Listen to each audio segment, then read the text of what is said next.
Në kuadër të ditës botërore të librit në ambientet e Bibliotekës Shkencore të Universitetit të Shkodrës Luiq Gurakuqi, u zhvillua ceremonia solemne e emërtimit të fondit të librit rrallë me emrin Fondi Vili Kamsi.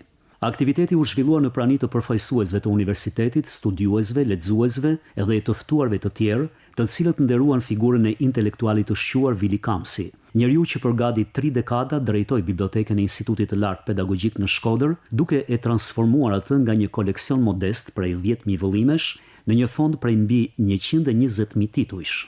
Ndoshta Vili Kamsi nuk ka qenë i pranishëm në auditoret tona, si lektor, si mësimdhënës, por vepra e tij dhe kontributi i tij për arsimin nëpërmjet studimeve të tij dhe hulumtimeve të tij ka qenë i jashtëzakonshëm dhe pa krahasueshme me ndoshta shumë prej nesh që kemi vite që jemi në auditor. Ai nuk ishte vetëm një specialist i bibliotekave, nuk ishte vetëm një studiues, një hartues bibliografish, por ishte një krijues i një vepre të gjallë dhe kjo vepër është Fondi i Librit të Rrallë. Vili Kamsi ishte ambasadori i parë i Shqipërisë në Vatikan pas rënjes së komunizmit dhe një personalitet i njohur në fushën e botimeve dhe hulumtimit.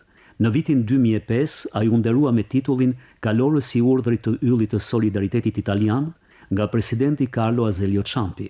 Ndroi jetë në janarin e vitit 2017.